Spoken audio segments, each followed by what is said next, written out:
ਸ਼੍ਰੀ ਅਕਾਲ ਦੋਸਤੋ, ਮੈਂ ਪ੍ਰਮਨੀਤ ਸਿੰਘ। ਅੱਜ ਆਪਾਂ ਇੱਕ ਰੀਡਿੰਗ ਦਾ ਉਹ ਸੈਗਮੈਂਟ ਕਰਨ ਜਾ ਰਹੇ ਹਾਂ ਜਿਸ ਦੇ ਵਿੱਚ ਬੱਚਿਆਂ ਨੂੰ ਬਹੁਤ ਜ਼ਿਆਦਾ ਪ੍ਰੋਬਲਮ ਆਉਂਦੀ ਹੈ। ਟਰੂ ਫਾਲਸ, ਨਾਟ ਗਿਵਨ। ਇਹ ਬੱਚਿਆਂ ਨੂੰ ਐਵੇਂ ਲੱਗਦਾ ਹੈ ਕਿ ਫਾਲਸ ਤੇ ਨਾਟ ਗਿਵਨ ਦੇ ਵਿੱਚ ਹਮੇਸ਼ਾ ਕਨਫਿਊਜ਼ਨ ਹੁੰਦੀ ਹੈ, ਹਮੇਸ਼ਾ ਕੰਟਰਾਡਿਕਟ ਹੁੰਦੇ ਨੇ ਆਨਸਰ। ਆਜੋ ਅੱਜ ਆਪਾਂ ਇਹ ਕੁਐਸਚਨਸ ਕਰਦੇ ਹਾਂ ਅਤੇ ਇਹਨਾਂ ਨੂੰ ਸਮਝਦੇ ਹਾਂ। ਅੱਜ ਆਪਾਂ ਕਰਨ ਜਾ ਰਹੇ ਹਾਂ ਰੀਡਿੰਗ ਜਿਸ ਦਾ ਨਾਮ ਹੈ ਕਾਰਕ। ਕਾਰਕ ਬੇਸਿਕਲੀ ਹੁੰਦਾ ਕੀ ਹੈ ਜੀ? Cork is the thing that is used as a cap. ਢੱਕਣ ਹੁੰਦਾ ਜੀ, ਸ਼ੈਂਪੇਨ ਪੀਂਦੇ ਆ ਆਪਾਂ, ਕੱਚ ਦੀ ਬੋਤਲ ਹੁੰਦੀ ਆ, ਉਸ ਦੇ ਉੱਪਰ ਜਿਹੇ ਜਿਹਾ ਢੱਕਣ ਲਾਇਆ ਜਾਂਦਾ ਉਸ ਨੂੰ ਕਿਹਾ ਜਾਂਦਾ ਕਾਰਕ। ਬੇਸਿਕਲੀ ਇਹਦੇ ਫਾਇਦੇ ਕੀ ਨੇ? ਇਹ ਜਿਹੜੀਆਂ ਡਰਿੰਕਸ ਨੇ ਉਹਨੂੰ ਫਰੈਸ਼ ਰੱਖਦਾ। ਜਿਹੜੀਆਂ ਆਪਾਂ ਚੀਜ਼ਾਂ ਯੂਜ਼ ਕਰਦੇ ਹਾਂ ਜਿਨ੍ਹਾਂ ਦੇ ਉੱਪਰ ਲਿਕੁਇਡ ਹੁੰਦਾ, ਜਿਨ੍ਹਾਂ ਦੇ ਵਿੱਚ ਆਪਾਂ ਗੈਸਿਸ ਨੂੰ ਮੇਨਟੇਨ ਕਰਨਾ ਹੁੰਦਾ, ਉਹਨਾਂ ਚੀਜ਼ਾਂ ਨੂੰ ਇਹ ਮੇਨਟੇਨ ਕਰਦਾ। ਅੱਜ ਦੇ ਸਮੇਂ ਦੇ ਵਿੱਚ ਬਹੁਤ ਤਰੀਕੇ ਦੇ ਹੋਰ ਕਾਰਕ ਆ ਗਏ। ਐਲੂਮੀਨੀਅਮ ਕਾਰਕ ਆ ਗਿਆ ਜੀ, ਥਰਮਾਕੋਲ ਦੇ ਕਾਰਕ ਲੱਗਣ ਲੱਗ ਗਏ। ਬਿਕੋਜ਼ ਜਿਹੜਾ ਲੱਕੜ ਵਾਲਾ ਕਾਰਕ ਆ ਉਸ ਦੇ ਵਿੱਚ ਪ੍ਰੋਬਲਮ ਕੀ ਸੀਗੀ? ਉਹਨੂੰ ਰੀਯੂਜ਼ ਕਰਨਾ ਬਹੁਤ ਔਖਾ ਸੀ। ਜਦੋਂ ਉਸ ਨੂੰ ਆਪਾਂ ਦੁਬਾਰਾ ਯੂਜ਼ ਕਰਦੇ ਸੀਗੇ, ਇੱਕ ਵਾਰੀ ਉਹਨੂੰ ਓਪਨ ਕਰਨ ਤੋਂ ਬਾਅਦ ਬੋਟਲ ਨੂੰ, ਤਾਂ ਉਹ ਦੁਬਾਰਾ ਯੂਜ਼ ਕਰਨ ਦੇ ਵਿੱਚ ਬਹੁਤ ਪ੍ਰੋਬਲਮ ਆਉਂਦੀ ਸੀ। ਅੱਜ ਚਲੋ ਆਪਾਂ ਪਹਿਲਾਂ ਕੁਐਸਚਨਸ ਪੜ੍ਹਦੇ ਹਾਂ। Okay, the cork oak has the thickest bark of any living thing. Thickest ਕੀ ਹੁੰਦਾ ਜੀ? ਮੋਟਾ। ਇਹ ਥਿਕ ਤੇ ਥਿਨ ਦੇ ਵਿੱਚ ਬੱਚੇ ਕਨਫਿਊਜ਼ ਹੁੰਦੇ ਨੇ। ਇਸ ਦਾ ਆਪਾਂ ਡਿਫਰੈਂਸ ਕਿਵੇਂ ਕੱਢ ਸਕਦੇ ਹਾਂ ਜੀ? ਜਿਹੜੀ ਚੀਜ਼ ਆ ਗਈ ਥਿਨ, ਉਸ ਦੇ ਵਿੱਚ ਅੱਖਰ ਘੱਟ ਨੇ, THIN 4 ਅੱਖਰ ਨੇ ਜੀ, ਤਾਂ ਉਹ ਪਤਲਾ ਹੋ ਗਿਆ ਜੀ। ਥਿਕ THIK 5 ਅੱਖਰ, ਮੋਟਾ ਹੋ ਗਿਆ ਜੀ ਉਹ।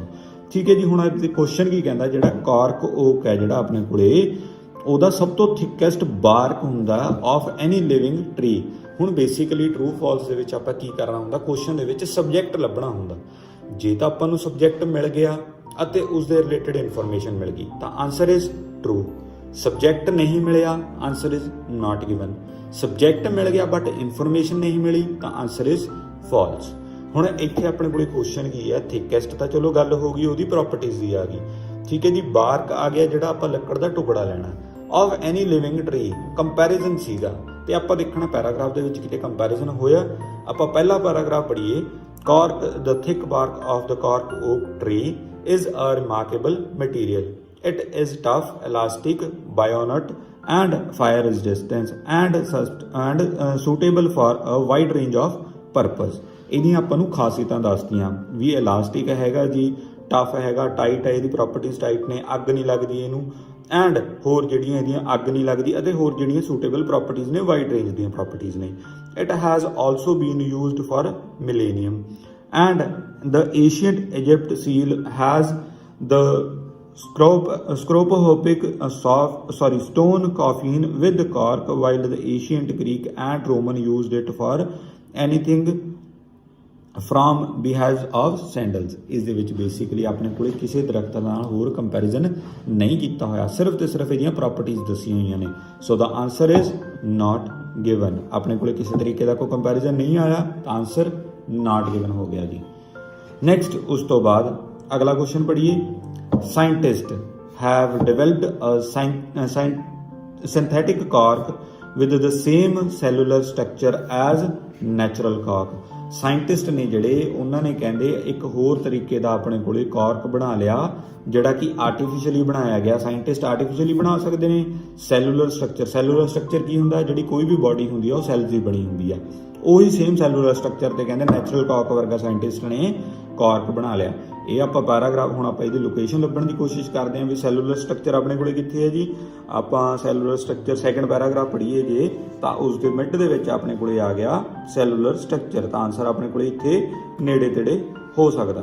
ਤਾਂ ਇੱਥੋਂ ਪੜ੍ਹਨ ਲੱਗੀਏ cellular structure with around 40 million cell per cubic centimetre. ਇੱਕ ਕਹਿੰਦੇ ਕਿਊਬਿਕ ਸੈਂਟੀਮੀਟਰ ਹੈ ਜਿਹੜਾ, ਉਸ ਦੇ ਵਿੱਚ 40 ਮਿਲੀਅਨ ਸੈੱਲਸ ਹੁੰਦੇ ਨੇ। ਤੇ ਉਸ ਤੋਂ ਬਾਅਦ ਅੱਗੇ ਕੀ ਕਹਿੰਦੇ ਨੇ ਜੀ? That technology. ਲਓ ਜੀ, ਸਾਇੰਟਿਸਟ ਗੱਲ ਕੀਤਾ ਗਿਆ ਸੀ ਉੱਥੇ, ਇੱਥੇ ਆਪਣੇ ਕੋਲੇ ਟੈਕਨੋਲੋਜੀ ਵਰਡ ਆ ਗਿਆ। ਟੈਕਨੋਲੋਜੀ ਹੈਜ਼ ਨੈਵਰ ਸਕਸੀਡਡ ਇਨ ਰੈਪਲੀਕੇਟਿੰਗ। ਠੀਕ ਹੈ ਜੀ। ਜਿਹੜੀ ਚਲੋ ਆਨਸਰ ਆਪਣੇ ਕੋਲੇ ਫਾਲਸ ਆ ਗਿਆ। ਉਹ ਕਿਵੇਂ ਜੀ? ਕਹਿੰਦੇ ਟੈਕਨੋਲੋਜੀ ਹੈ ਜਿਹੜੀ ਉਹ ਕਦੀ ਵੀ ਸਕਸੈਸਫੁਲ ਨਹੀਂ ਹੋ ਸਕੀ। ਰੈਪਲੀਕੇਟਿੰਗ ਕੀ ਹੁੰਦਾ ਜੀ? ਕਾਪਿੰਗ ਕਰਨਾ। ਕਹਿੰਦੇ ਸਾਇੰਟਿਸਟ ਨੇ ਜਿਹੜੇ ਉਹ ਕਦੀ ਵੀ ਕਾਪੀ ਨਹੀਂ ਕਰ ਸਕੇ, ਟੈਕਨੋਲੋਜੀ ਕਦੀ ਵੀ ਇਸ ਚੀਜ਼ ਨੂੰ ਕਾਪੀ ਨਹੀਂ ਕਰ ਸਕੀ ਜਿਹੇ ਜਿਹਾ ਆਪਣੇ ਕੋਲੇ ਨੈਚੁਰਲ ਕਾਰਕ ਹੈ। Answer is false. ਆਪਣੇ ਕੋਲੇ ਇੱਥੇ ਸਬਜੈਕਟ ਕੀ ਆ ਗਿਆ ਸੀ? ਸਾਇੰਟਿਸਟ। ਸਾਇੰਟਿਸਟ ਮਿਲ ਗਿਆ ਆਪਾਂ ਨੂੰ, ਟੈਕਨੋਲੋਜੀ, ਰਿਸਰਚ। ਕਹਿੰਦੇ ਇਹ ਚੀਜ਼ ਕੀ ਚੀਜ਼ ਨਹੀਂ ਕਰ ਸਕੇ? ਸਿੰਥੈਟਿਕ ਕਾਰਕ, ਕਾਪੀ, ਰਿਪਲੀਕੇਟ ਉਹਨੂੰ ਨਹੀਂ ਕਰ ਸਕੇ ਅੱਜ ਤੱਕ ਜਿਹੜਾ ਨੈਚੁਰਲ ਕਾਰਕ ਹੈ ਜੀ। ओके जी, चलो अगे अगला क्वेश्चन पढ़ते हैं जी। ओके, इंडिविजुअल कॉक oak tree must be left for 25 years between the first and the second harvest. Harvest की हुंदा जी? हारवेस्ट हुंदा दरख्त नूं कट्टना ਜਾਂ ਫਿਰ ਫਸਲ ਨੂੰ ਵੱਢਣਾ। ਕਹਿੰਦੇ ਜਿਹੜੇ ਆਪਾਂ ਪਹਿਲੀ ਵਢਾਈ ਕਰਦੇ ਆ ਉਸ ਤੋਂ ਬਾਅਦ ਦੂਜੀ ਜਿਹੜੀ ਵਾਢੀ ਕਰਨੀ ਆ ਉਸ ਦੇ ਵਿੱਚ ਆਪਣੇ ਕੋਲੇ ਗੈਪ ਹੋਣਾ ਚਾਹੀਦਾ 25 ਸਾਲ ਦਾ। ਚਲੋ ਜੀ, ਹੁਣ ਪੈਰਾਗ੍ਰਾਫ ਦੇ ਵਿੱਚ ਪੜ੍ਹੀਏ। ਇਹਦੀ ਆਪਣੇ ਕੋਲੇ ਲੋਕੇਸ਼ਨ ਦੀ ਗੱਲ ਕਰੀਏ ਤਾਂ ਕਿੱਥੇ ਕੁ ਹੋ ਸਕਦਾ ਜੀ ਇਹ ਆ ਸੀਗੇ ਜੀ ਆਪਣੇ ਕੋਲੇ given years.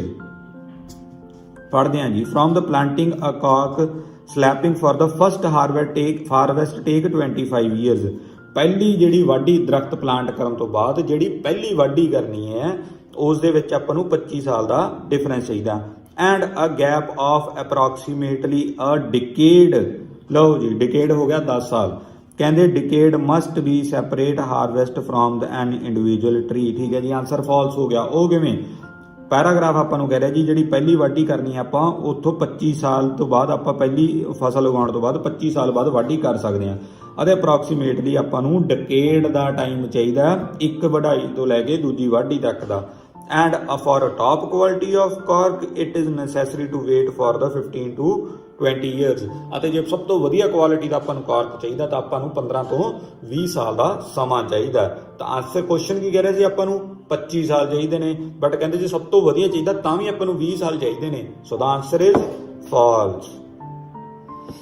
Okay, next question ਪੜ੍ਹੀਏ ਜੀ। Cork bark should be stripped in dry atmospheric condition. ਜਿਹੜਾ ਕਹਿੰਦਾ ਕਾਰਕ ਬਾਰਕ ਹੈ ਆਪਣੇ ਕੋਲੇ, ਇਹ ਆਪਣੇ ਕੋਲੇ ਡਰਾਈ ਕੰਡੀਸ਼ਨਸ ਦੇ ਵਿੱਚ ਵੱਢਿਆ ਜਾਣਾ ਚਾਹੀਦਾ। ਹੁਣ ਆਪਾਂ ਇਹਨੂੰ ਵਾਢੀ ਕਰਨ ਦੀ ਗੱਲ ਕਰੀਏ, ਪੈਰਾਗ੍ਰਾਫ ਦੇ ਵਿੱਚ ਲੱਭੀਏ ਤਾਂ ਕਿੱਥੇ ਇੱਕ ਦਿੱਤਾ ਹੋਇਆ ਜੀ ਆਪਣੇ ਕੋਲੇ ਇਹ ਕੁਐਸਚਨ। ਓਕੇ, ਸੇਮ ਪੈਰਾਗ੍ਰਾਫ ਦੇ ਵਿੱਚ ਹੀ ਹੈ ਜੀ ਆਪਣੇ ਕੋਲੇ ਆਨਸਰ। ਤੇ ਇੱਥੇ ਗਿਆ you even have to wait for the right kind of summer days. Summer days ਹੋ ਗਿਆ ਜੀ ਆਪਣੇ ਕੋਲੇ ਸੁੱਕੇ ਦਿਨ ਟੂ ਹਾਰਵੈਸਟ ਕਾਕ। If the bark is stripped on a day when it's too cold, ਬਹੁਤ ਹੀ ਜ਼ਿਆਦਾ ਠੰਡ ਹੋਵੇ। And when the air is damp ਹੁੰਦਾ ਜੀ ਸਲਾਬਾ ਹੋਣਾ। ਕਹਿੰਦੇ ਜਦੋਂ ਬਹੁਤ ਜ਼ਿਆਦਾ ਠੰਡ ਹੋਊਗੀ ਜਾਂ ਸਲਾਬਾ ਮੌਸਮ ਹੋਊਗਾ the tree will be damaged. Answer true. ਕਿਉਂ? ਇਹਨਾਂ ਨੇ ਕਿਹਾ ਸੀਗਾ ਡਰਾਈ ਐਟਮੋਸਫੇਰਿਕ ਕੰਡੀਸ਼ਨ, ਇਹਨਾਂ ਨੇ ਕਹਤਾ ਸਮਰ ਡੇਜ਼ ਸੁੱਕੇ days. So the answer is true. Okay, the only way to remove the bark from the cork oak tree is by hands। ਹੁਣ ਅਗਲਾ ਪੈਰਾਗ੍ਰਾਫ ਪੜ੍ਹ ਕੇ ਦੇਖੀਏ ਜੀ ਆਪਾਂ ਹੁਣ, ਕਿਉਂਕਿ ਆਪਣੇ ਕੋਲੇ ਆਨਸਰ ਟਰੂ ਫਾਲਸ ਹਮੇਸ਼ਾ ਜ਼ਿਆਦਾਤਰ ਸੀਕੁਐਂਸ ਦੇ ਵਿੱਚ ਹੁੰਦੇ ਨੇ, ਉੱਪਰ ਤੱਕ ਆਪਾਂ ਨੂੰ ਇਹ ਜੀ ਕੋਈ ਇਨਫੋਰਮੇਸ਼ਨ ਨਹੀਂ ਮਿਲੀ। ਚਲੋ ਜੀ, ਨੈਕਸਟ ਪੈਰਾਗ੍ਰਾਫ ਦੀ ਪਹਿਲੀ ਲਾਈਨ ਹੀ ਜੀ ਆਪਾਂ ਪੜ੍ਹ ਕੇ ਦੇਖੀਏ ਕੀ ਕਹਿੰਦੇ ਨੇ ਜੀ। Cork harvesting is a specialised profession. No mechanical means of stripping ਹੁੰਦਾ ਜੀ ਉਹਨੂੰ ਵੱਢਣਾ ਦਰਖਤ ਤੋਂ, ਓਕ ਤਾਰਨਾ।